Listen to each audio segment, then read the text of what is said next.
Mari kita lanjutkan ke kegiatan inti, yakni bedah buku dengan tema atau judul Ternyata Sholat Itu Nikmat. Kami mohon kepada moderator oleh Ustadz Bustami MPDI, kepadanya waktu dan tempat kami persilahkan. Assalamualaikum warahmatullahi wabarakatuh.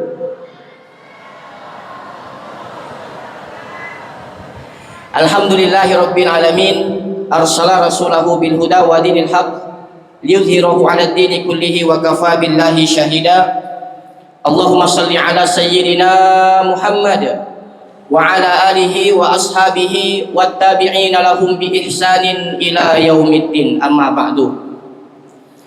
Puji syukur kita panjatkan kehadirat Allah Subhanahu wa taala atas segala limpahan nikmat, karunia dan rahmatnya kepada kita semua, sehingga kita dapat hadir pada majelis pagi ini. Salawat beriring salam semoga senantiasa tercurah limpahkan kepada junjungan kita, suri tauladan terbaik kita, baginda Nabi Muhammad sallallahu alaihi wasallam beserta keluarga, para sahabat hingga orang-orang yang setia mengikuti sunnahnya sampai akhir zaman. Hadirin wal hadirat, Bapak Ibu, abang kakak yang dirahmati Allah, selamat pagi menjelang siang. Selamat datang di acara Kuliah Duha Ramadan Recharge 1447 Hijriah. Kali ini mengambil sebuah tema, iman, cinta, peduli, dan kolaborasi. Khususnya agenda inti ini yakni bedah buku inspiratif. Judul bukunya Ternyata Sholat Itu Nikmat. Buah karya dari dua guru kita, Al-Ustadz Kiai Haji Harjani Hefni LCMA dan Al-Ustadz Kiai Haji Dr. Didi Muhammad Nur Haris LCMSH. Bapak Ibu, izinkan saya Bustami akan memandu jalannya sesi diskusi menarik pagi ini.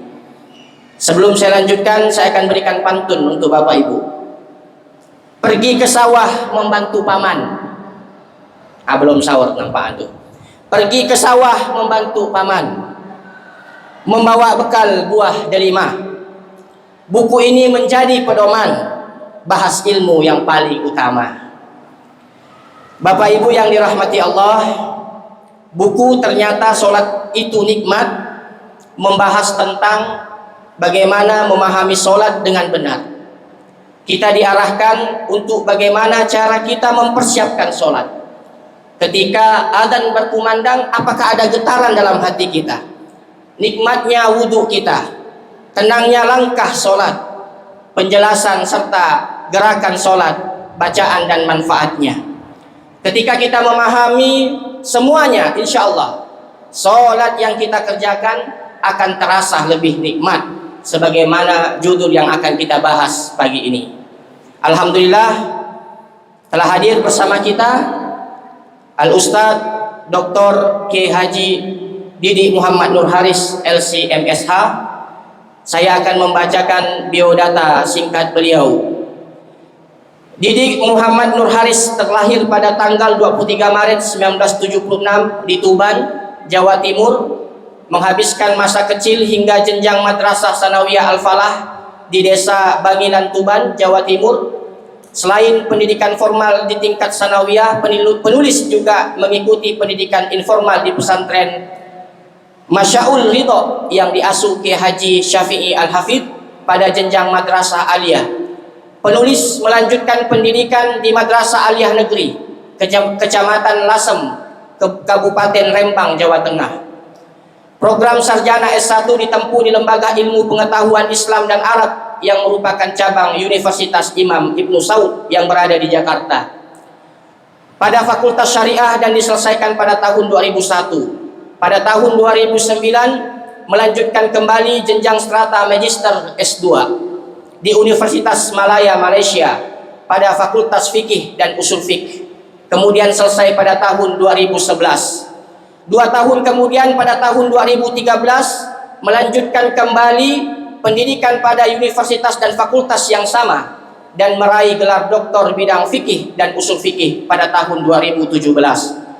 Aktivitas sehari-hari beliau adalah akademisi, dosen tetap agama Islam di Politeknik Negeri Pontianak, dan juga beberapa universitas lain seperti dosen tamu Institut Agama Islam Negeri Pontianak, Universitas Tanjung Pura.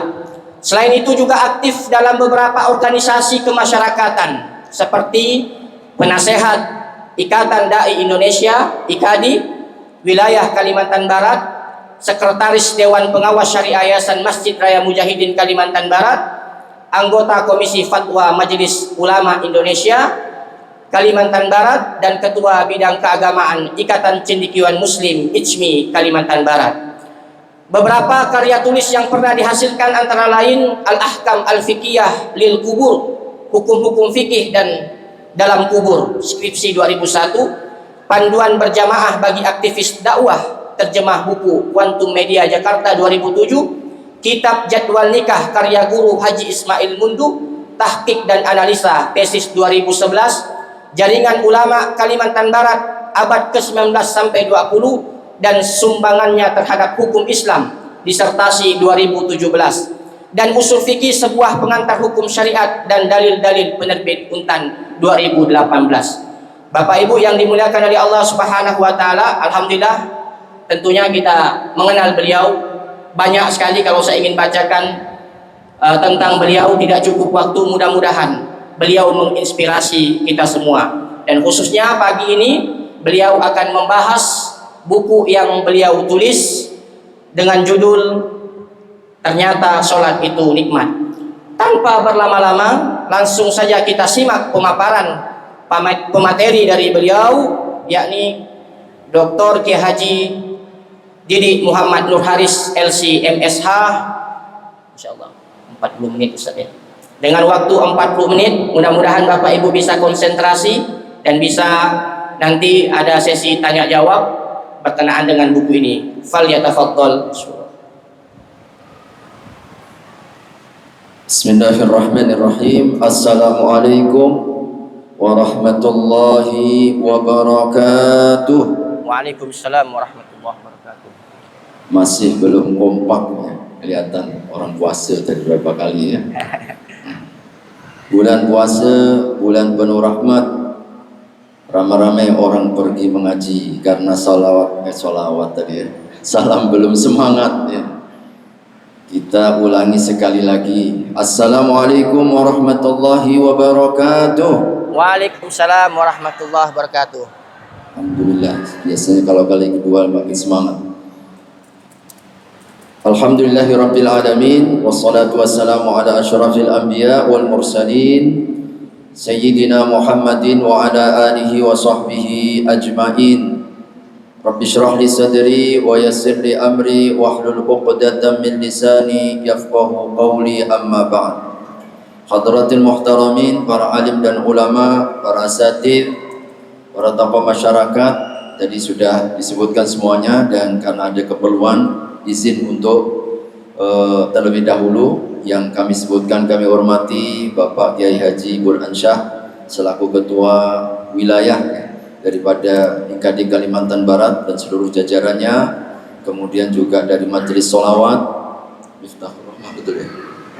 Yang dimuliakan Allah Subhanahu wa taala, yang hadir, ibu-ibu yang luar biasa bersama kita, dan jamaah kaum muslimin dan muslimat yang hadir di kesempatan pagi menjelang siang ini. Izinkan saya berdiri, kayaknya nggak kelihatan yang belakang itu. Dibantu agak tinggi. Boleh saya berdiri Bapak Ibu ya? Alhamdulillah, syukur kita panjatkan kehadirat Allah Subhanahu wa taala di kesempatan pagi yang mulia dan barokah ini, di hari keempat, ada juga yang hari kelima ya, puasa Ramadan kita Allah pertemukan di Masjid Raya Mujahidin. Tidak lain dan tidak bukan untuk menyempurnakan, semakin meningkatkan dan mengistimewakan Ramadan kita dengan berbagai amal ibadah yang insya Allah mudah-mudahan memberkahi daripada Ramadan kita. Salam dan salawat tidak lupa mari kita sampaikan dan kita aturkan kepada baginda Nabi Muhammad sallallahu alaihi wasallam, keluarga, para sahabat serta seluruh umatnya hingga akhir zaman. Waktunya singkat, tapi padat yang mau disampaikan. Nanti versi lengkapnya silahkan beli dan juga pesan dengan panitia. Alhamdulillah, saya ingin berikan pengantar yang mudah-mudahan memberikan motivasi. Sebelumnya harusnya berdua, tapi ternyata qadarullah Ustaz Arjani harus mengisi di bawah bagi tugasnya. Tadinya jam 8, beliau jam 8 kalau bisa tepat waktu, sampai setengah 10. Ya, tadi ternyata jam 9 baru kita mulai. Jadi akhirnya saya yang harus menyampaikan, yang mudah-mudahan insya Allah memberikan inspirasi kepada kita. Dan tentu yang kita bahas ini bukan sebarang daripada ibadah, bahkan puncak daripada ibadah kita, di mana seluruh amal tergantung dengan ibadah satu ini. Tidak lain adalah ibadah solat kita. Rasulullah SAW menyebutkan awwalu ma yuhasabu ilaihil abdu yaumal qiyamati as-salat. Yang pertama nanti akan dihisab, dihitung, dinilai oleh Allah, dilihat adalah solat kita. Idza saluhat saluha sairu amalihi. Kalau solatnya baik dan benar, maka Allah akan perbaiki amal-amal yang lain. Wa in fasadat, tapi kalau solatnya buruk, solatnya kurang, solatnya banyak celah, banyak cacat, maka fasadat sairu amalihi, akan memberikan pengaruh, berdampak kepada amalan yang lain. Maka memperbaiki solat, memperbaiki amal yang lain. Maka solat kita ini adalah kuncinya. Maka ini yang kemudian menjadi salah satu perhatian kita, dan hampir seluruh para ulama juga memberikan perhatian khusus terkait dengan masalah ini. Satu fenomena Bapak Ibu sekalian yang cukup menjadi kritikan, masukan, dan juga evaluasi bagi kita. Saat ini kadang-kadang kita pun bagian daripadanya. Sholat tak lebih hanyalah rutinitas yang menjadi gerakan-gerakan kosong, gerakan-gerakan kering, yang kadang tak lebih hanya sekedar untuk menggugurkan kewajiban, sehingga tidak memberikan kesan, bahkan satu sisi hanya memberikan kebosanan. Ya, padahal para pendahulu kita, baginda Nabi Sallallahu Alaihi Wasallam, beliau ketika apapun kondisi situasi, lebih-lebih ketika dalam kondisi yang sulit, dalam beban yang berat di dalam hidup, kana idza hazaba syai'un, Nabi itu kalau ada beban berat menghimpit dalam kehidupan, dan betapa kita sering mengalami masa-masa itu. Sering kita menghadapi masa-masa sulit dalam kehidupan, banyak masalah, banyak ujian. Apa yang dilakukan oleh Nabi Sallallahu Alaihi Wasallam? Kana idza hazaba syai'un qala li Bilal. Beliau akan berpesan kepada Bilal, ya Bilal, arihna bis shalah. Wahai Bilal, tolong rehatkan aku dengan solat. Ternyata solat menjadi sumber kekuatan, sumber rehat, ketenangan, kebahagiaan, ketentraman, kedamaian. Sebesar apapun masalah yang dihadapi, maka insya Allah akan larut, akan hilang, akan insya Allah menjadi ringan dengan ibadah solat kita di hadapan Allah Subhanahu wa Ta'ala. Maka kita dapatkan bagaimana Rasul Sallallahu Alaihi Wasallam begitu menikmatinya sampai 4 juz tidak terasa. Dan itu bukan cerita, bukan fiksi, tetapi fakta, di mana diriwayatkan oleh baginda, oleh Ibnu Abbas maupun juga Ibnu Mas'ud radhiyallahu taala anhu, yang pada suatu malam ternyata didapati Nabi sedang sholat malam. Tiba-tiba beliau kemudian datang. Ini yang menjadi dalil kalau di kalangan para ulama bolehnya sholat tahajud berjamaah, asal tidak dirutinkan. Tapi kalau untuk sholat malam tarawih dianjurkan untuk berjamaah. Di mana Ibnu Mas'ud pada saat beliau menjadi makmum Nabi SAW, beliau membuka dengan bacaan Al-Baqarah. Berapa banyak ayatnya Bapak Ibu Al-Baqarah? 286. Berapa juz? Hampir 2 juz sepertiga. Bayangkan.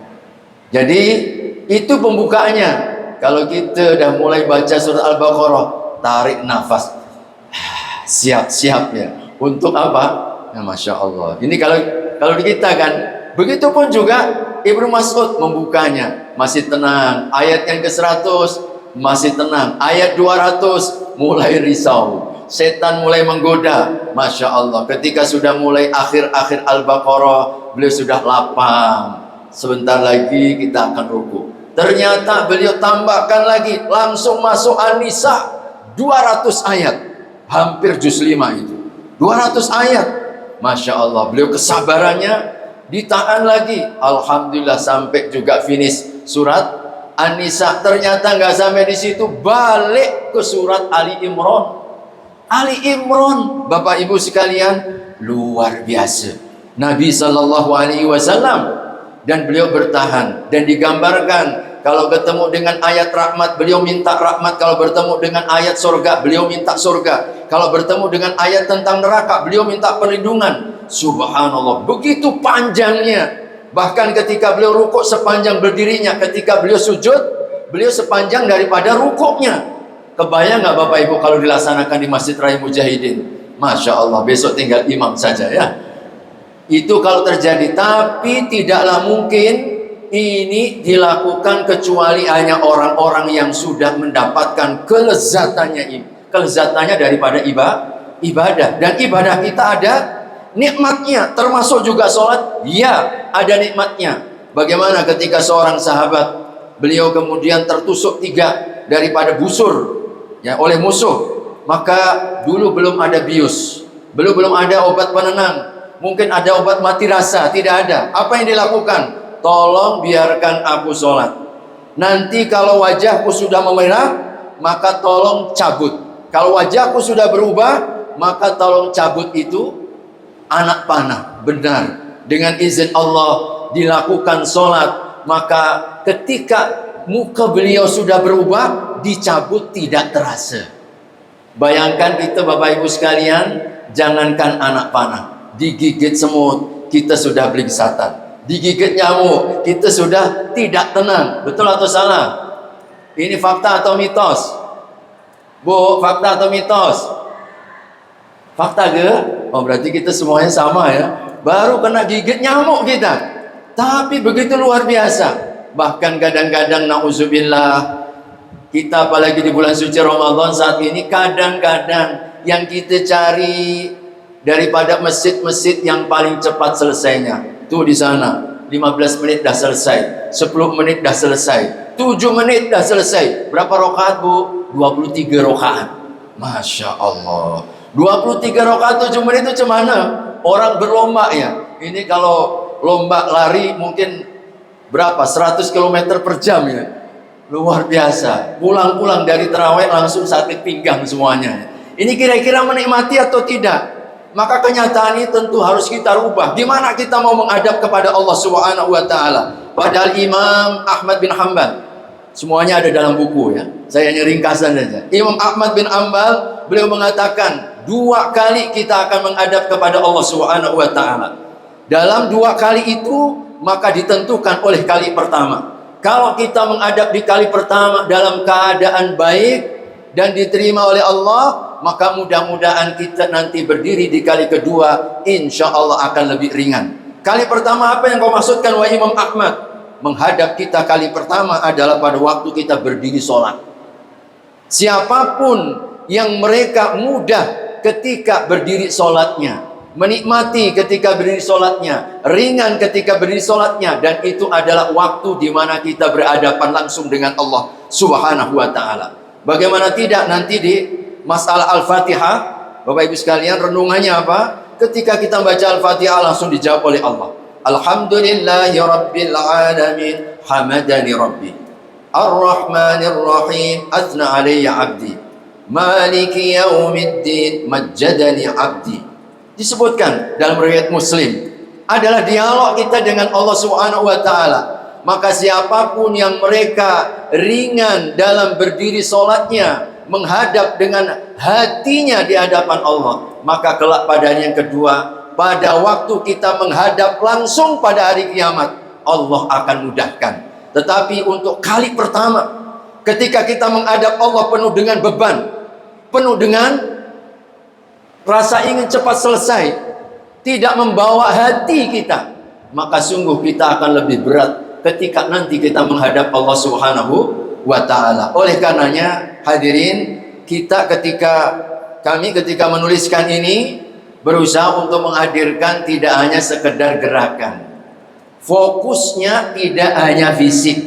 Buktinya apa kalau fokus kita selama ini fisik? Kalau imam lama sikit, kita dah mengeluh.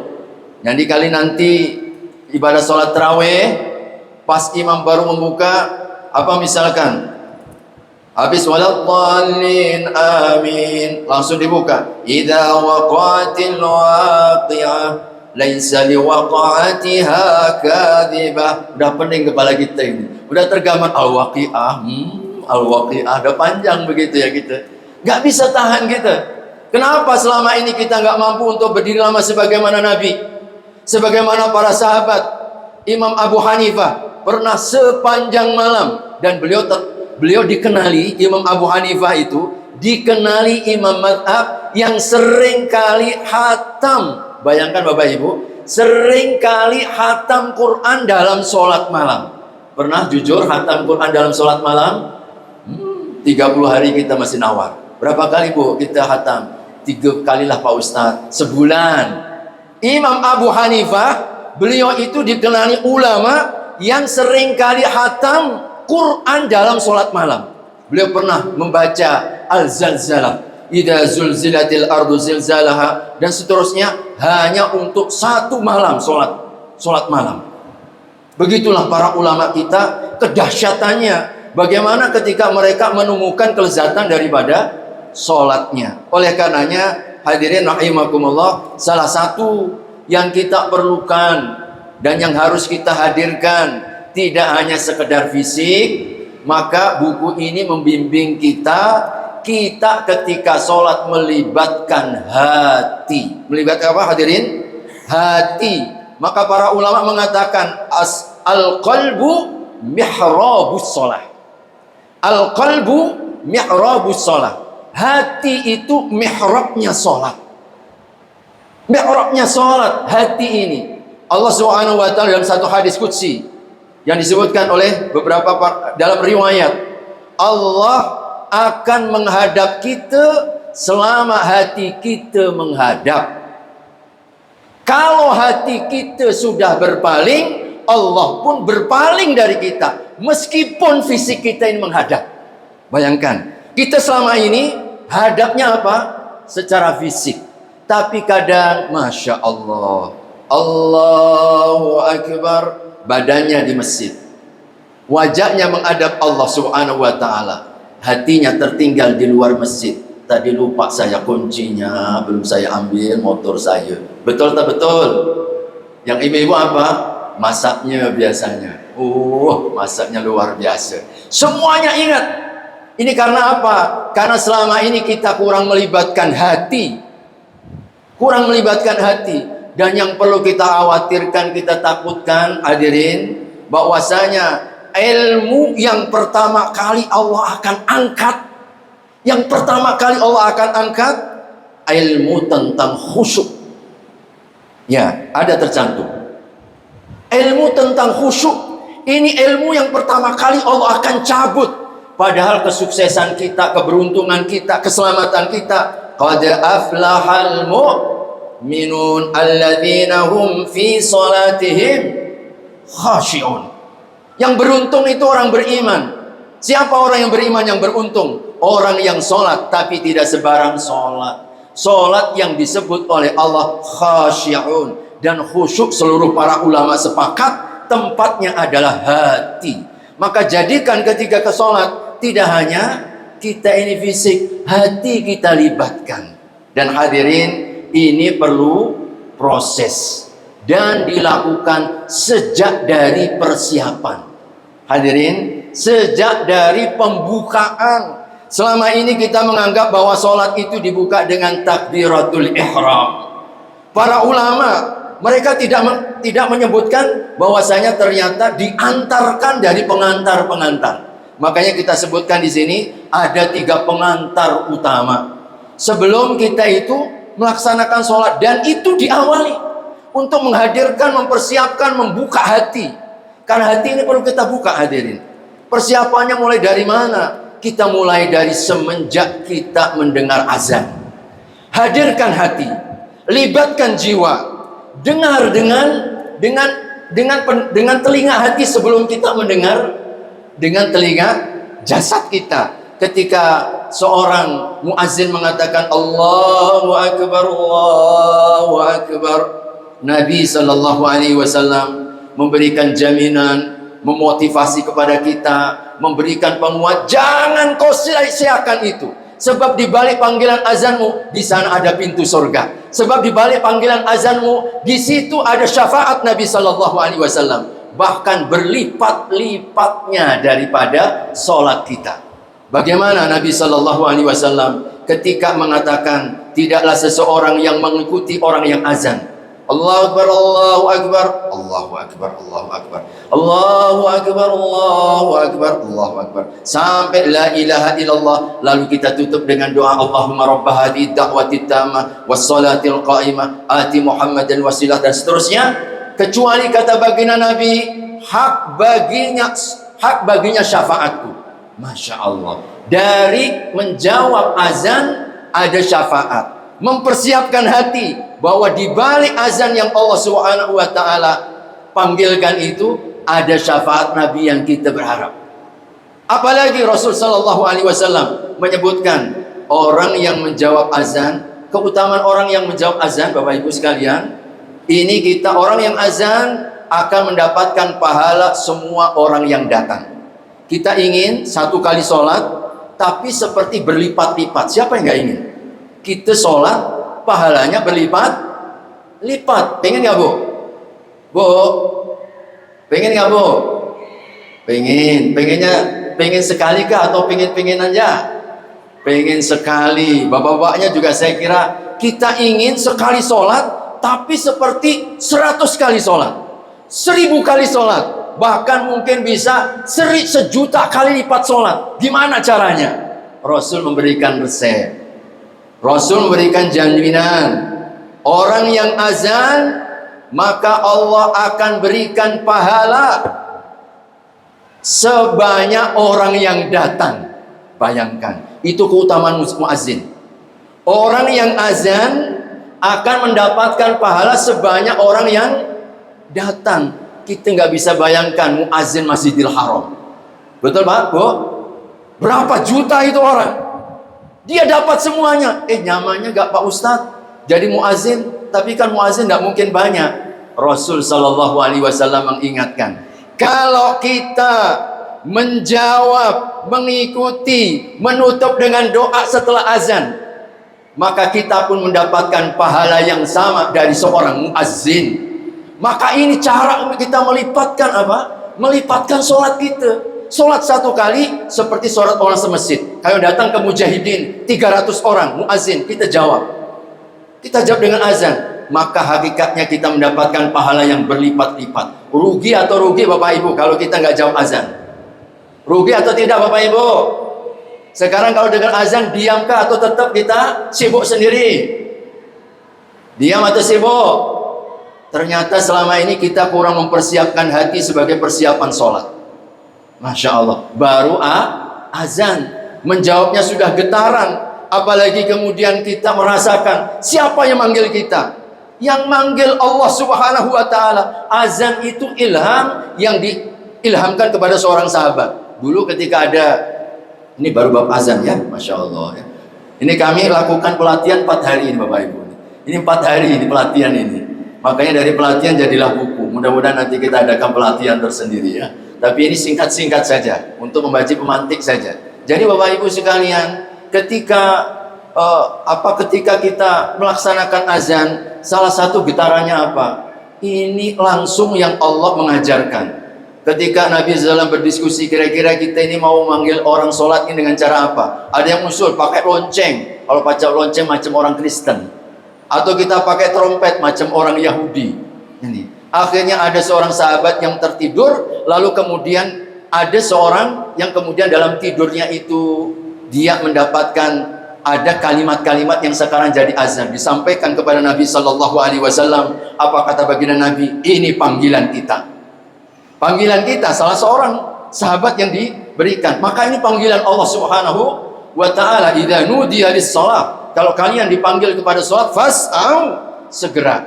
Maka Bapak Ibu sekalian, kalau kemudian apa? Nabiullah Musa, beliau mengatakan, wa ajiltu ilaika rabbi litarda. Saya sebutkan juga dalam buku ini. Inspirasinya apa? Ketika Nabiullah Musa mengatakan, wa ajiltu ilaika rabbi litarda. Ya Allah, aku segera akan menyambut panggilanmu. Untuk apa aku segera menyambut? Tidak lambat, tidak lelet, tidak penuh kemalasan. Karena aku ingin kau ridhai aku. Aku ingin engkau meridhai aku, ya Allah. Ternyata spirit, semangat, motivasi Nabiullah Musa alaihissalam ketika beliau bersegera untuk datang adalah ingin mendapatkan ridhonya Allah Subhanahu wa taala. Dan begitulah baginda Nabi sallallahu alaihi wasallam. Diriwayatkan oleh Aisyah radhiyallahu anha, apa yang beliau lakukan kalau sudah dengar azan? Yang dilakukan, kata Aisyah, Nabi seperti tidak kenal dengan orang sekelilingnya.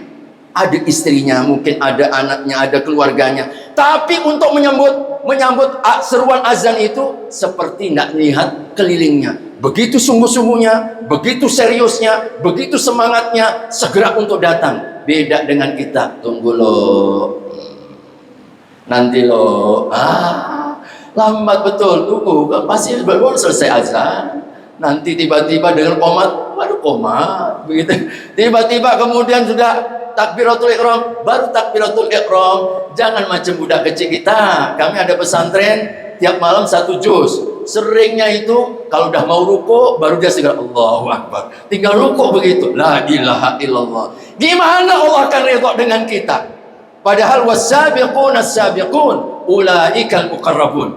Siapa yang nanti akan didahulukan Allah dalam surat apa itu? Was-sabiqun as-sabiqun ulaikal muqarrabuna fi jannatin na'im.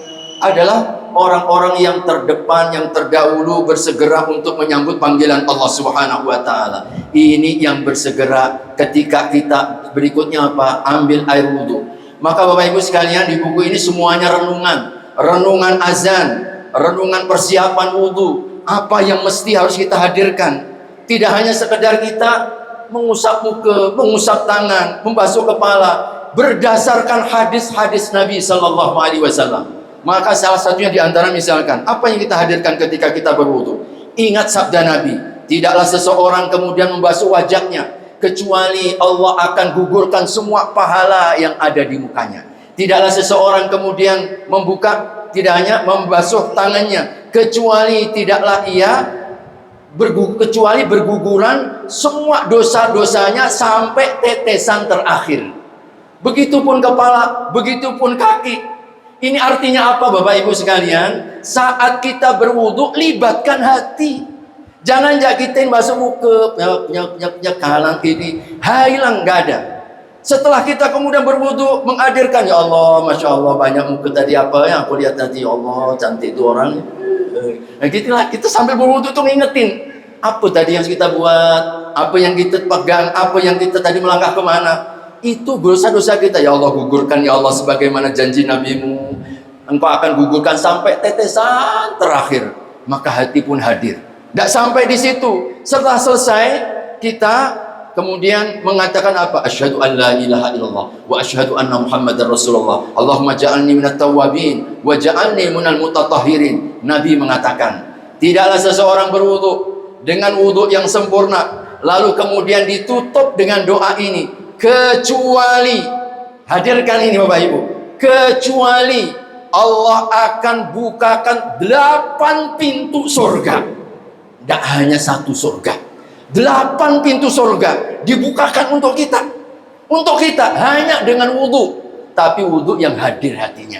Maka kalau kita ini sudah persiapan lagi. Subhanallah. Lalu ketika kita selesai wudu, ini masih persiapan. Ketika kita datang ke masjid sambil berjalan, Bapak Ibu sekalian, apa kata baginda Nabi sallallahu alaihi wasallam? Wa kana mashyuhu salatun. Ada semuanya dalam buku ini. Jalan kaki kita ketika kita masuk ke masjid, ke musola, ternyata dah dicatat oleh Allah Subhanahu wa taala sedang sholat. Bagaimana kita tidak menikmati? Dan Rasul mengatakan, satu langkah mengangkat derajat, satu langkah menghapuskan dosa. Berarti kalau kita jaraknya makin jauh, berarti banyak dosa kita yang dihapuskan. Kalau begitu, jauh atau dekat kita rumahnya dari masjid, Bapak Ibu? Kalau bisa yang jauh-jauh lah. Kenapa? Kalau makin jauh kan berarti langkahnya makin banyak. Dan Nabi SAW mengajarkan kepada kita yang disebut dengan doaul anwar, yaitu doa apa? Doa cahaya. Ketika kita sambil jalan ke masjid menikmati, jangan terburu-buru. Nabi mengatakan, alaikum bisakinah, kalian tetap tenang walaupun iqamah sudah datang. Jangan terburu-buru, jangan berlari. Itu agar apa? Mempersiapkan hati. Walaupun qomat sudah berkumandang, alaikum bisakinah. Fa in fatakum, kalau kalian mendapati apa yang tertinggal, sempurnakan. Dan apa yang kalian dapatkan, itu yang kalian lakukan. Begitu petunjuknya. Dan Nabi mengajarkan sepanjang kita pergi ke masjid, ke surau, saat jalan kita membaca Allahumma ja'al fi qalbi nura, wa fi sam'i nura, wa fi basari nura, wa fi yamini nura, wa an shimali nura, wa fi amami nura, wa min qara'i nura, wa min fawqi nura, wa min tahti nura, wa min azmi nura, wa adzim fiyya nura. Itu doanya, hadirin. Bayangkan ketika kita jalan itu, ternyata Nabi mempersiapkan hati. Ya Allah, beri cahaya dalam hatiku. Beri cahaya ya Allah di mataku. Beri cahaya ya Allah di telingaku. Beri cahaya di sisi kananku, kiriku, depanku, belakangku, atasku, bawahku. Ya Allah, sampai kita mohon kepada Allah Subhanahu wa taala, dagingku ya Allah, beri cahaya. Wa adzim fiyya nura, agungkan aku dengan cahayamu. Gimana enggak siap hati kita, Pak? Selama ini kita kurang melibatkan ini. Belum lagi ketika kita masuk ke dalam masjid. Masya Allah, renungan tersendiri. Masjid ini siapa?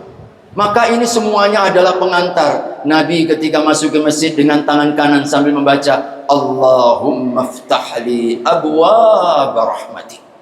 Ya Allah, bukakan pintu-pintu rahmatmu. Di masjid ini datang rahmat Allah. Di masjid banyak para malaikat Subhanahu wa ta'ala. Subhanallah, ini yang akan mengantarkan, mempersiapkan hati. Belum lagi ketika nanti kita sudah mulai masuk, hadirin. Sudah sampai 40 menit belum? 8 menit lagi, Masya Allah. Nah, nanti selanjutnya terserah Bapak Ibu. Segera nanti pesan kalau belum sampai ya. Baik, Bapak Ibu sekalian. Jadi ketika kita sudah mulai, Bapak Ibu sekalian, kita masih menata hati. Dan yang pertama dilakukan oleh baginda Nabi sallallahu alaihi wasallam, terutama pembuka salat kita pada waktu takbir. Takbir itulah yang kemudian menghilangkan, memisahkan dan melenyapkan semua segala urusan.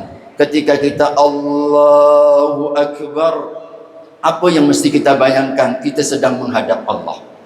Kita sedang berbicara dengan Allah. Kita sedang berkomunikasi dengan Allah. Kita sedang berdialog dengan Allah. Kita sedang mengadu kepada Allah. Maka tolong ketika kita namanya melibatkan hati, saya sedang berbicara dengan Allah. Saya sedang mengadu banyak urusanku ya Allah. Kalau bagi Nabi, kalau ada urusan yang begitu mengimpit, beliau jadikan sholat sebagai tumpuan. Ya Allah, aku kelilit utang, aku banyak masalah, aku banyak ujian, aku banyak musibah ya Allah. Bapak Ibu, kita kalau sekedar hanya jadikan sholatmu, tempatmu untuk mengadu saja, beda rasanya. Beda rasanya. Ketika kita mengatakan apa? Jadikan sholatmu tumpuan untuk mengadu. Kenapa? Banyak masalah kita, banyak ujian kita, banyak yang Allah Subhanahu wa ta'ala, musibah yang kita alami ini ABC, yang kadang kita sampai menangis-nangis. Kapan kita mengadukan? Sholat itu yang terbaik. Makanya sampai Allah jadikan nanti waktu sujud terbaik ada tempat terdekat kita kepada Allah Subhanahu wa ta'ala. Bapak Ibu sekalian, ini ketika kita berdiri, ketika kita takbir, mestinya kita mengilhami tidak hanya sekedar takbir. Dan takbir ini subhanallah, Allah pilihkan bagi kita karena menjadi syiar seluruh kaum muslimin. Bayangkan, sholat takbir dimulai. setiap gerakan kita berganti dengan Allahu Akbar, Samiallahu liman hamidah, Allahu Akbar, Allahu Akbar, Allahu Akbar. Perhatikan, ketika kita dipanggil sholat, Allahu Akbar. Ketika kita berhari raya Idul Adha, Idul Fitri, Allahu Akbar. Jadi takbir ini panggilan syiar kaum muslimin. Maka ini memiliki makna yang sangat dalam. Oleh karenanya ketika kita mengatakan takbir, maka mari kita renungkan siapa Allah Subhanahu wa taala. Maka saya ajak renungan di dalam buku ini, yaitu bagaimana kita merasakan kebesaran zatnya Allah, merasakan besarnya kekuasaan Allah, merasakan kebesaran nikmatnya Allah Subhanahu wa taala, merasakan kebesaran bagaimana kekuatan keperkasaan Allah dan kekuasaannya kepada kita. Itu kalau kita hadirkan, Bapak Ibu sekalian, subhanallah, kita akan terasa lemah. Mudah-mudahan sekali kita takbir Allahu Akbar, semua masalah kita sudah kita labuhkan kepada Allah, menjadi kecil di hadapan Allah. Karena tidak ada satupun yang tidak ada yang besar di hadapan Allah Subhanahu wa ta'ala. Baru takbir, nanti setelah itu ada iftitah. Saya sebutkan 3 macam iftitah dalam buku ini. Ya, iftitah. Ada iftitah namanya iftitah pengakuan. Iftitah pengakuan. Kita mengakui kepada Allah Subhanahu wa taala, yaitu inni wajjahtu wajhiya lilladzi fatara as-samawati wal arda hanifan muslima wa ma kana minal musyrikin inna salati wa nusuki wa mahyaya wa mamati lillahi rabbil alamin. Itu kalau kita maknai luar biasa.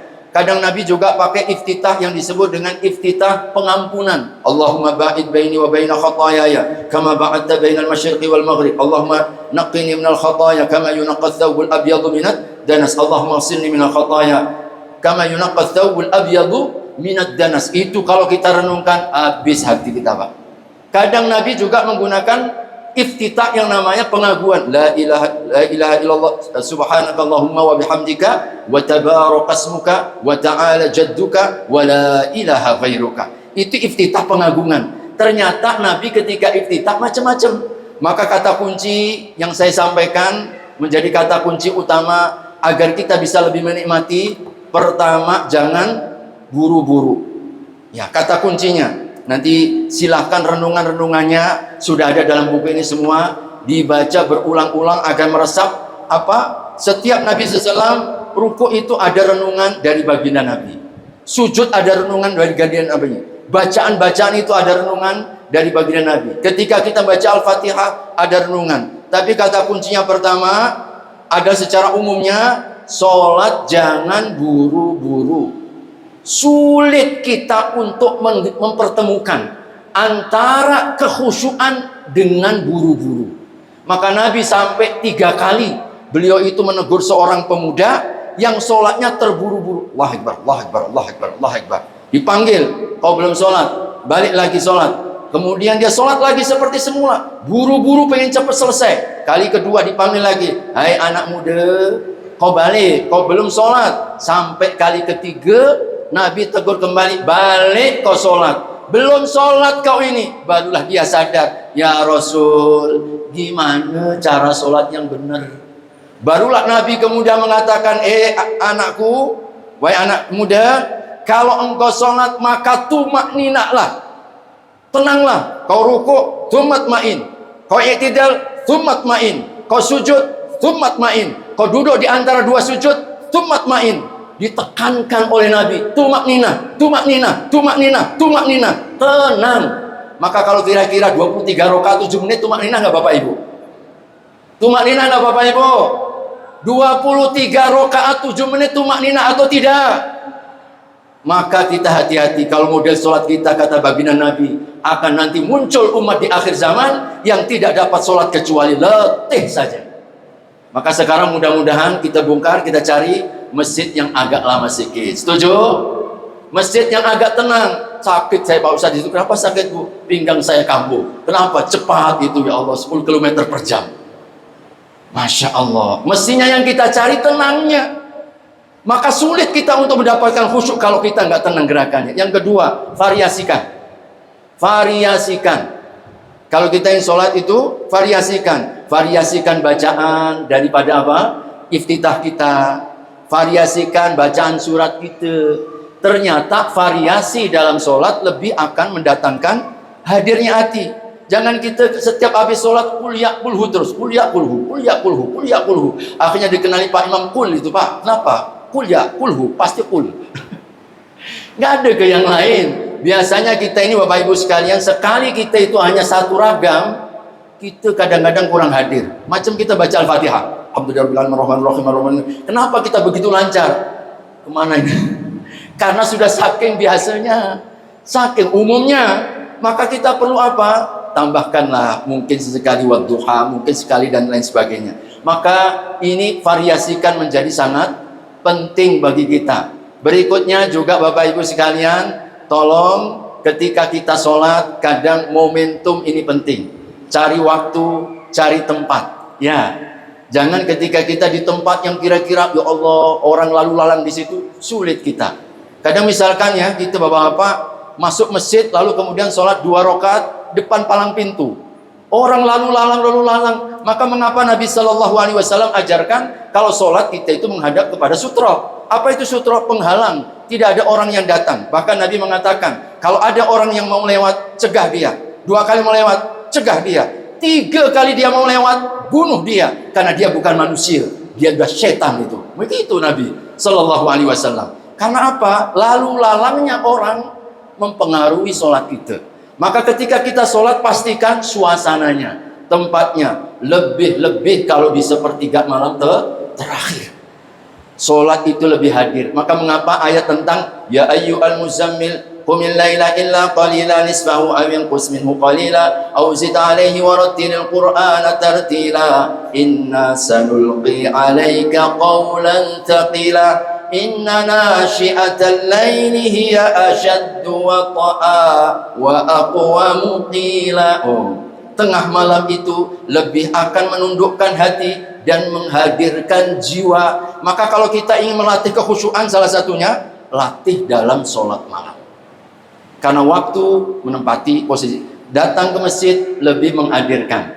Kemudian kadang Bapak Ibu sekalian, kadang ketika kita iman lagi turun, Pak Ustadz, itu kalau kita lagi semangat. Tapi kalau kita lagi turun, cuman kita mau khusyuk, pengennya cepat selesai. Bersabar Bapak Ibu sekalian. Jangan kemudian menjadi alasan gara-gara kita malas, lalu sholatnya cepet-cepet. Tahan, bersabar untuk naikkan lagi itu. Mempercepat menaikkan lagi. Agar hati kita hadir.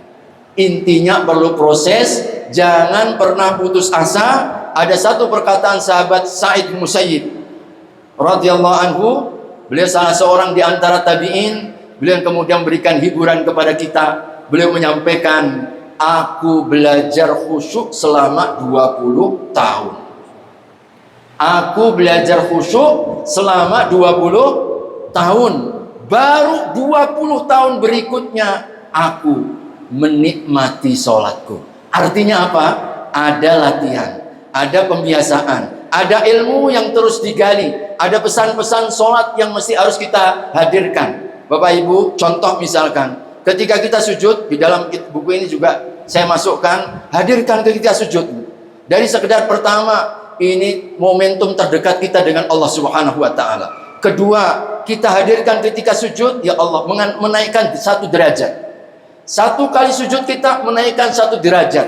Bayangkan 1 derajat yang disampaikan oleh baginda Nabi. 1 derajat itu kalau kita ukur antara bumi sampai langit. 1 kali sujud. Yang ketiga, hadirkan ketika kita sujud. Betapa bersyukurnya Allah berikan kepada kita kesempatan untuk bersujud. Pada saat hari ini banyak orang-orang yang telah meninggal, orang-orang yang telah wafat, orang-orang yang telah berada di kuburnya, hanya berharap 1 kali sujud. Itu kata para ulama. Mereka harapannya bisa bersujud walaupun 1 kali. Siapa orang yang sudah meninggal? Kita saat ini diberikan kesempatan oleh Allah untuk bersujud.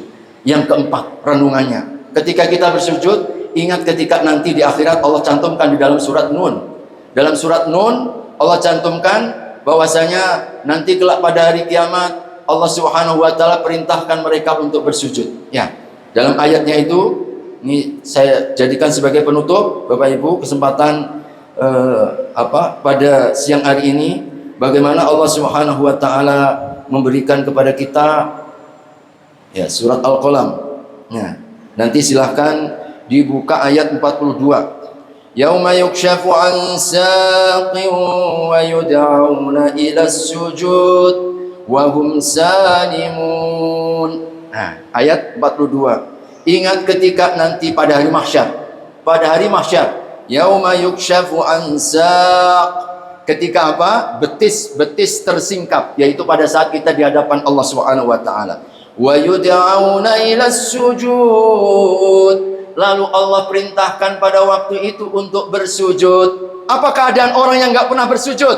Fala yastati'un. Punggungnya jadi kaku, punggungnya membatu, punggungnya jadi keras. Dia pengen sujud, nggak bisa sujud. Kenapa? Hukumanmu ketika dulu waktu semasa hidup engkau tidak pernah bersujud kepada Allah.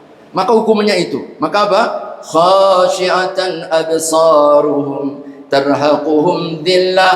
Mereka pandangannya tertunduk malu. Wa tarhaquhum dhillah, penuh dengan kehinaan. Wa qad kanu yud'auna ila sujud. Kenapa hukuman itu? Sebab mereka dulu waktu di dunia diajak untuk bersujud, diajak untuk sholat, wahum salimun, dia enggak mau.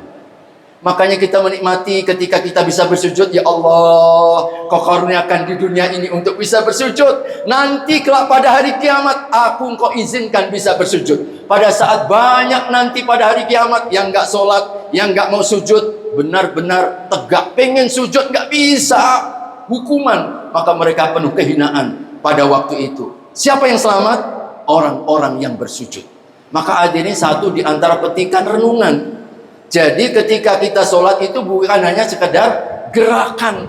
Kita fokusnya dengan renungan apa yang kita baca, dengan janji-janji Nabi, dengan bacaan-bacaan kita, maka insya Allah akan terasa beda. Ya, akan terasa beda. Kalau selama ini lebih banyak fokus ke otot, karena kita kadang kurang menghadirkan ini. Mudah-mudahan buku ini akan membantu. Sekali lagi, prakteknya sepanjang hidup. Tidak sekali baca langsung kita akan khusyuk. Tidak. Saya pun yang nulis dengan beliau Ustaz Arjani juga belum tentu. Kita semuanya berlatih, tapi minimal ada modalnya dulu. Modalnya gimana kita merenungkan, gimana kita menghayati setiap bacaan, setiap gerakan, apa janji di setiap apa yang kita lakukan. Maka insya Allah ini yang akan menjadi kunci. Mudah-mudahan kita akan lebih menikmati salat yang kita tegakkan. Wallahu taala alam bissawab. Assalamualaikum warahmatullahi wabarakatuh. Waalaikumsalam warahmatullahi wabarakatuh. Jazakallahu khair Ustadz atas pemaparannya yang sangat luar biasa ini. Bapak Ibu, sebelum kita lanjut ke sesi tanya jawab, saya berikan satu pantun. Jalan-jalan ke daerah Bontang, membeli soto di pinggir kota. Isi buku sangat menantang, penulis cerdas memikat mata. Adapun buku ini menitik beratkan yang pertama, sholat merupakan ibadah puncak. Yang kedua, sholat merupakan solusi ketika mengalami masalah. Rehat bagi seseorang, sholat itu ada nikmatnya. Seperti kisah para sahabat dari sumber historisnya, saat kita sholat, ketika kita membaca Al-Fatihah, maka akan dijawab langsung oleh Allah Subhanahu wa Ta'ala, yakni kita berdialog langsung dengan Allah. Penulis berusaha menghadirkan bagaimana pembaca bisa menikmati setiap gerakan dan bacaan sholat, tidak hanya sekedar fisik, tetapi melibatkan hati. Dan perlu kita garis bawahi bahwa ilmu yang pertama kali Allah angkat adalah kekhusyuan. Ada 3 pengantar utama sebelum melaksanakan sholat, mulai dari mendengar azan, persiapan wudhu, tenangkan langkah sholat kita. Kata kuncinya di sini adalah jangan terburu-buru, variasikan bacaan sholat kita, mencari waktu tempat yang nyaman. Bapak Ibu yang dimuliakan oleh Allah Subhanahu wa Ta'ala, untuk sesi yang selanjutnya yakni adalah tanya jawab, kita sampai pukul 11.40. Jika memungkinkan kita akan tambah. Baik Bapak Ibu, semangat semua. Siap pertanyaannya? Saya undang dari sisi sebelah kanan saya, dari sisi bapak-bapak, kemudian sisi ibu-ibu. Nah, 1, Jadi kalau memang memungkinkan akan kita tambah. Baik, 1, 2, 3. Oke, silakan abang. Mungkin yang bertanya boleh maju ke depan, ya, dan sebutkan nama. Pertanyaannya singkat, padat, dan jelas. Ya, nanti sekalian ya. Nah. Apa tuh? Bismillahirrahmanirrahim. Assalamualaikum warahmatullahi wabarakatuh. Perkenalkan, saya Riki Effendi dari Kubu Raya. Izin Ustaz, pertanyaannya mungkin kalau boleh ada dua saja. Pertama, ketika mendengarkan kata-kata khusyuk yang paling pertama muncul di kita adalah rasa takut, Ustaz. Ketika rasa takut dihubungkan dengan nikmat, itu rasanya kok kurang nyambung. Nah, itu yang saya pengen dari dulu. Kalau khusyuk itu kayaknya kita patuh, takut gitu kan. Seperti itu, dapat panggilan azan harus segera sholat. Nah, ini saat disampaikan kenikmatan tadi yang kita sampaikan, terasa wah, ini pandangan baru yang saya dapatkan. Yang kedua, bagaimana Ustaz sampaikan tadi terkait dengan bagaimana seorang sahabat membangun khusyuk itu 20 tahun. Kira-kira kalau untuk kita sekarang yang zaman serba cepat ini Ustaz, ada nggak ya khusus untuk kita belajar dengan Ustaz? Mungkin dengan kira-kira paling cepat berapa lama Ustaz untuk kita berlatih? Kalau misalkan mungkin kita berkenan kita undang Ustaz ya ke masjid kita untuk memberikan pelatihan khusyuk ini. Terima kasih banyak Ustaz. Demikian jazakallahu khairan. Baik, terima kasih Pak Effendi. Untuk selanjutnya dari sisi kiri saya, ibu-ibu, silahkan, boleh angkat tangan. 1, 2, 3. Baik, yang di tengah. Cek 1, 2, 3. Sebutkan nama ya Bu. Bismillahirrahmanirrahim. Assalamualaikum warahmatullahi wabarakatuh. Waalaikumsalam. Pak Ustadz, kenapa udah sembahyang tuh, udah sholat orangnya, tapi kok masih perbuatan yang tidak senonoh tuh sering terjadi? Itu Pak Ustadz yang saya tanyakan. Kemudian kedua, untuk lebih khusyuknya tuh, kalau seorang ibu kan sibuknya luar biasa. Kapan lah waktu paling tidak sibuk tuh? Luar biasa Pak Ustadz. Makasih. Assalamualaikum warahmatullahi Apa yang wabarakatuh. kedua tadi? Yang kedua? Mohon diulangi pertanyaan yang kedua Bu, dan sebutkan nama ya Bu ya. Ibu Martini dari Ibu Martini. Tanjung Hilir. Alhamdulillah. Ya, seorang ibu itu kan sibuknya luar biasa. Biarpun tengah malam pun masih sibuk. Jadi biar nggak sibuk itu gimana? Gitu. Makasih. Assalamualaikum warahmatullahi wabarakatuh. Assalamualaikum warahmatullahi wabarakatuh. Baik, langsung saja. Langsung saja dijawab Ustaz ya. Oke. Baik, Pak Ustaz. Baik, terima kasih. Tes. Oh, ya kita. Cukup, dua sesi pertama dulu. Baik. Yang pertama, ya, memang para ulama ketika mereka memberikan bimbingan ya kepada kita tentang cara kita untuk khusyuk ini dari berbagai macam sisi ya. Saya mendapatkan misalkan Ibnu Qayyim ya. Beliau Ibnu Qayyim itu juga memiliki buku ya yang beliau tulis dan karang, dan ini juga menjadi referensi kami, yaitu tentang menikmati sholat juga. Kalau secara tidak langsung saya cantumkan di bagian akhir itu ya.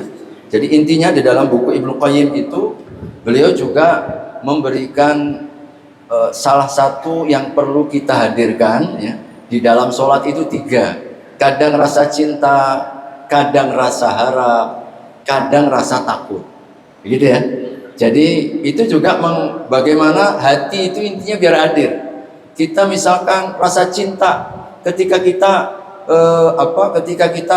menghadirkan kepada Allah Subhanahu wa taala, lalu menghadirkan nikmat-nikmat Allah. Alhamdulillahirabbil alamin, Ar-Rahmanir Rahim. Itu seluruhnya adalah menghadirkan bagaimana kita kalau misalkan tidak paham dengan apa yang kita baca, minimal renungan di dalam hati kita, jadikan ini sebagai bentuk syukur. Ya Allah, Engkau berikan kepada kami nikmat yang tidak terbatas, tapi Engkau terima hanya dengan beberapa rakaat yang ringan. Kita ini Masya Allah kalau mau dihitung ya nikmat Allah nggak mungkin akan bisa menghitung, tapi Allah terima bagi kita hanya beberapa rakaat yang ringan, 2-3 menit dari hamparan nikmat yang tidak terbatas. Gimana kita nggak cinta? Ibu-ibu Masya Allah ya, kenapa sayang sama bapak? Tiap bulan dikasih nafkah, makanya akhirnya cinta kan? Karena baik Pak Ustadz, suami saya itu saya nggak bisa melupakan. Karena kebaikannya itu. Coba itu kalau kita hadirkan, gimana baiknya Allah dalam kehidupan kita. Tidak bisa kita kalahkan dengan apapun. Allah Subhanahu wa Ta'ala, meskipun kita ini dosanya sepenuh bumi, Allah siapkan itu sepenuh langit, itu ampunan. Gimana nggak baik dengan kita? Allah menutup aib-aib kita. Padahal kita ini banyak orang berbuat dosa. Makanya hadirkan kebaikan Allah, ini akan menghadirkan rasa cinta. Kadang kita perlu rasa takut. Ibnu Qayyim beliau mengatakan, ini salah satu contoh ya. Beliau ketika berdiri sholat, beliau bayangkan, ini bayangan beliau adalah seakan aku sedang berada di atas Siratal Mustaqim. Berada di atas Siratal Mustaqim. Kebayang nggak kita ini yang kata baginda Nabi itu lebih tajam daripada pisau yang paling tajam, lebih lembut daripada rambut. Kita semuanya akan ke sana. Semuanya kita terancam untuk masuk ke dalam neraka. Maka bagaimana beliau ketika berdiri itu, beliau kemudian berdiri di hadapan Allah untuk hisab. Berdiri ketika nanti di hadapan Allah Subhanahu wa Ta'ala ditunjukkan bagaimana neraka dan seterusnya. Nah, itu membayangkan. Jadi itu namanya kita melibatkan hati. Kadang kita perlu dengan harapan. Kita punya harapan. Tadi Rabbana walakal hamdu mil'us samawati wa mil'ul ardi wa mil'u ma syi'ta min syai'in, batu harapan kita kepada Allah. Rabbighfirli warhamni wajburni warfa'ni, harapan semuanya kepada Allah. Doa waktu sujud berharap kepada Allah. Maka kadang-kadang memang kita perlu menghadirkan seperti itu. Jadi Bapak Ibu sekalian, kita kadang perlu mengelola cinta. Tadi ya, kalau rasa takut, memang kalau hati kita lagi sedang terlalu berharap, nah kita coba suntik dengan rasa takut. Tapi kalau terlalu takut, berikan kepada harapan. Begitu ya. Nah, ini cara kita mengelola. Makanya ketika kita sholat itu, intinya beri modal dulu yang banyak. Misalnya kita membaca ini misalkan, jadi sudah dikumpulkan, nanti ketika kita mulai sholat itu, mulai tergambar bacaan-bacaan kita. Kita tergambar ketika takbir, kita tergambar ketika baca iftitah, baca al-fatihah, ketika kita berdiri, ketika kita ruku. Di situ renungan, disitulah sibuknya kita lebih kepada apa yang sedang kita jalankan. Bukan sibuknya hati dan pikiran kita di luar sholat kita. Sehingga seringkali kalau pikiran kita di luar sholat, rupa rokaat. Sering atau sering Bapak Ibu? Ya, rokaat ketiga atau rokaat keempat ini ya. Nah, karena itu kita konsentrasinya ke situ. Maka ini penting kita untuk memvariasikan ya cara pendekatan kita. Kemudian yang kedua tadi juga berlatih sholat khusyuk ya. Saya tidak bisa memberikan garansi masing-masing kalau selevel daripada Sa'id bin Musayyib kira-kira kurang lebih 20 tahun itu zaman terbaik, zaman para tabi'in setelah generasi sahabat yang kurang maksiat nggak macam kita. Hari ini ya Allah buka mata udah maksiat semua, keluar rumah udah maksiat, nggak perlu kemana-mana, di HP banyak maksiat. Betul nggak Bapak Ibu? Tantangannya itu, maka tidak ada lain kecuali ya sudah. Jadi kita terus berlatih, jangan putus asa, itu saja.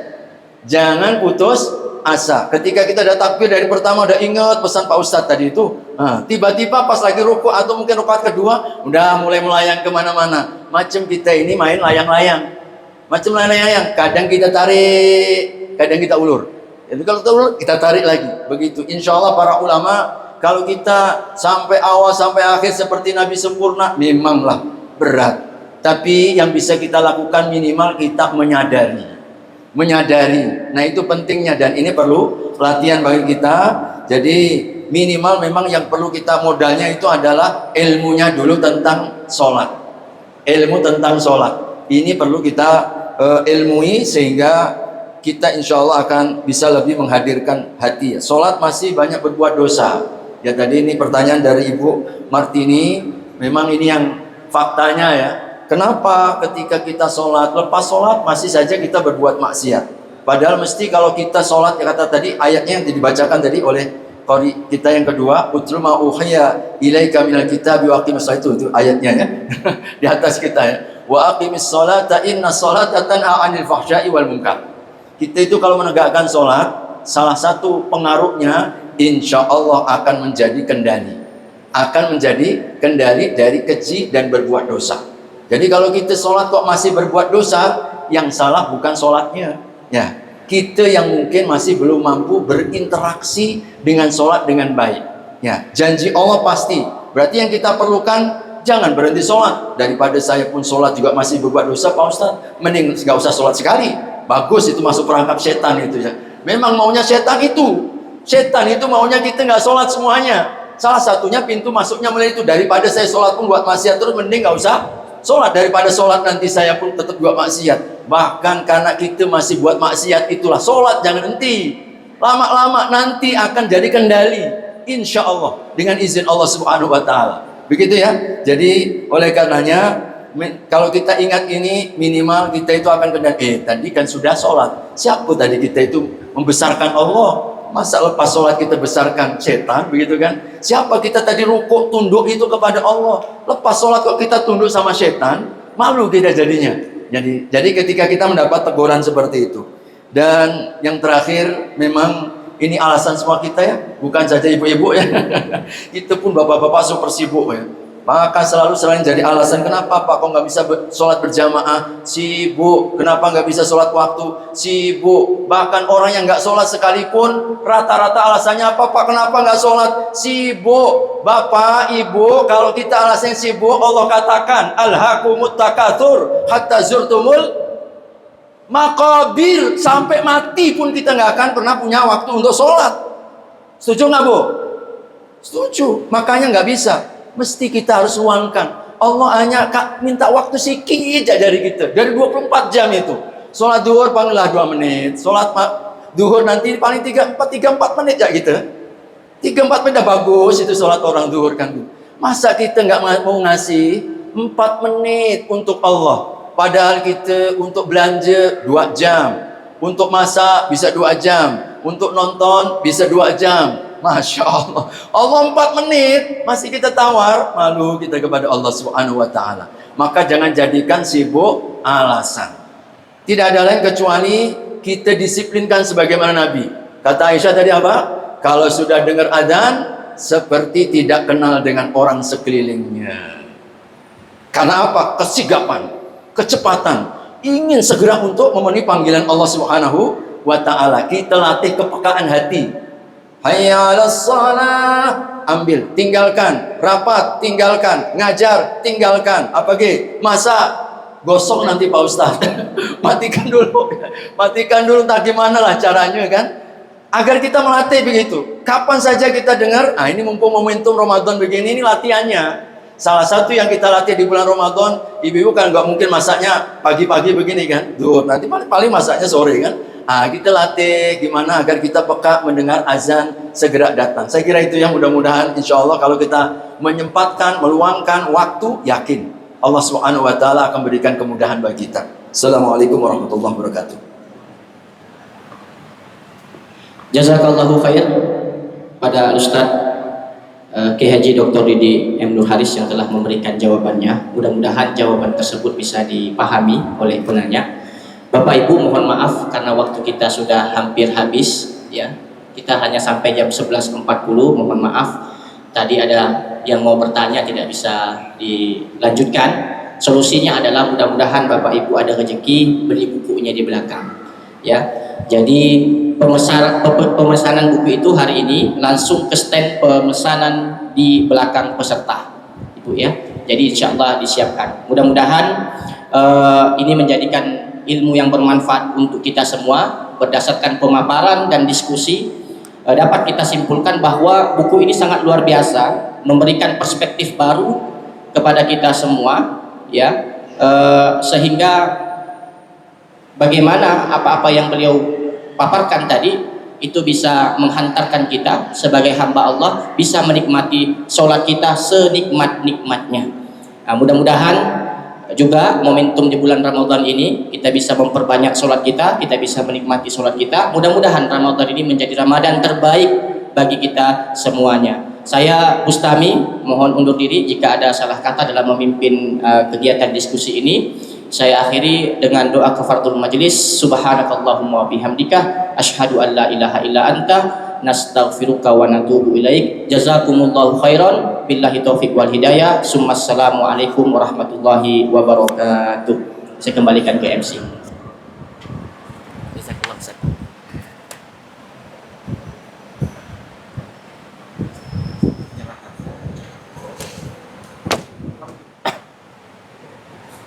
Alhamdulillahirabbil Kalau alamin. Jazakallah khairan Haryadi juga hasanal jaza saya pikir kepada tadi kalau Ustaz dua nih, Mustomi saya bilang sama Mustomi jam atas 8 jalannya sudah. diskusi kita pada hari ini.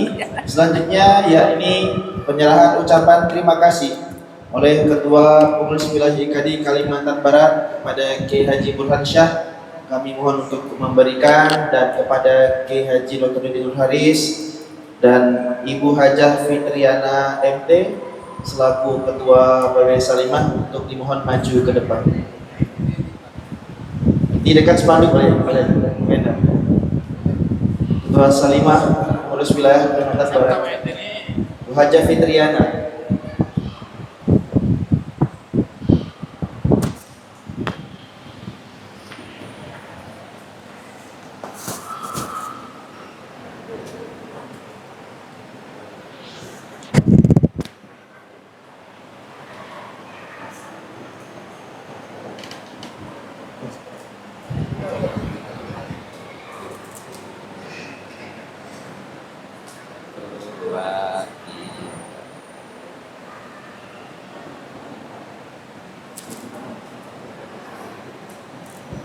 Pengurus IKD dengan nomor kontak 0812 5389 5435. 0812 wa ta'ala telah kita lewati beberapa rangkaian acara di kajian duha Majelis Duha ini, maka berakhir pula acara kita pada hari ini. Mari kita cukupkan dengan bersama-sama melapaskan hamdalah alhamdulillahirabbil alamin, dan dilanjutkan doa kafaratul majelis. Subhanakallahumma bihamdika asyhadu an la ilaha illa anta astaghfiruka wa atubu ilaik. Kami ucapkan terima kasih kepada para mitra yang membersamai kegiatan kuliah duha di IKD Kalimantan Barat. Ada dari lembaga Al-Izah, kemudian dari PQM, dari RZ, dari LMI, dari Yakesma, dari KNRP dan Salimah Kalimantan Barat. Mudah-mudahan Allah membalas segala kebaikan yang telah diberikan. Afwan minkum, billahi taufiq wa hidayah. Assalamualaikum warahmatullahi wabarakatuh.